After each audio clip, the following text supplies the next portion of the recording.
Nous sommes tous stressés. Et oui, même toi qui regardes la vidéo, peut-être que tu es en train de te dire « Mais non, non, je ne suis pas stressée ». Je t'invite à écouter l'histoire que je vais te raconter, l'histoire du stylo, avant de dire définitivement si tu es ou si tu n'es pas stressé. Alors, on va prendre une personne lambda qui travaille. Imagine que cette personne, eh bien, elle se réveille le matin en utilisant une alarme. Cette alarme va être une première cause de stress. Donc, mais c'est bon, c'est ok, elle se réveille comme ça tous les jours, donc finalement, pour elle, elle ne sent pas ça comme du stress. Et puis, elle avance et puis elle va peut-être prendre son petit déjeuner. Peut-être qu'elle renverse son café, son jus d'orange, peu importe.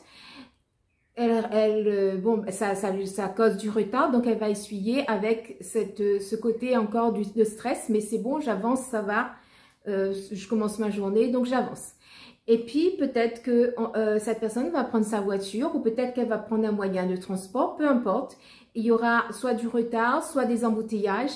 Elle va commencer à stresser. Ce stress-là, elle va commencer à le sentir parce qu'elle va s'imaginer arriver en retard. Donc, ça va commencer à travailler un petit peu. Mais bon, elle fait un petit peu ça tous les jours, donc ça va. Et puis, elle arrive finalement en retard à son travail, cette personne. Et bien là, à nouveau, peut-être qu'elle va se faire, son responsable hiérarchique va faire des remarques. À ce moment-là, il y aura du stress. Là, effectivement, elle sent que ça ne va pas en elle. Mais bon, ça arrive, elle a déjà eu ce genre de remarques, donc ça va jusque-là encore. Et puis, elle continue sa journée. Bien évidemment, si cette personne travaille, elle aura des collègues, des clients, des interactions avec d'autres personnes. Et ces personnes-là, peut-être, vont causer aussi du stress. Il y a des choses auxquelles elle ne pourra pas répondre par rapport à comment elle réagit dans son travail. Elle ne pourra pas faire face. Mais c'est bon, c'est son travail et elle est obligée de gérer, donc elle va continuer et ça va. Et puis cette personne va continuer sa journée comme ça. Et puis peut-être en fin de journée, eh bien, il y a son stylo qui tombe.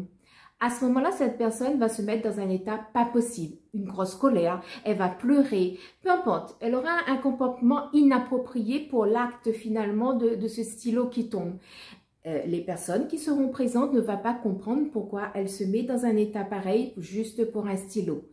Et elle-même ne va pas comprendre. Mais on a oublié peut-être tout ce que cette personne a vécu dans la journée. Et ça, c'est seulement pour une journée. Imaginez-vous cette personne qui revit plusieurs journées de ce type et sans compter les gros traumatismes, juste les petites choses de tous les jours qui vont s'empiler les unes sur les autres jusqu'à avoir un trop-plein. Donc, si elle n'a pas appris à évacuer, à gérer tout ça, cette personne, eh bien, elle va se retrouver dans un état pas possible.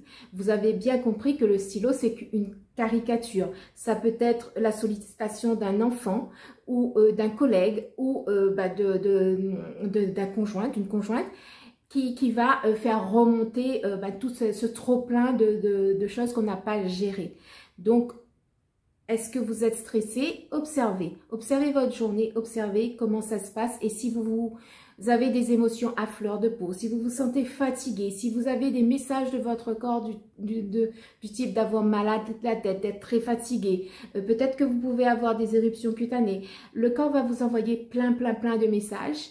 Donc, si on n'apprend pas à l'écouter et à écouter aussi son état intérieur, eh bien, à un moment donné, eh bien, ça peut aller au-delà de ça.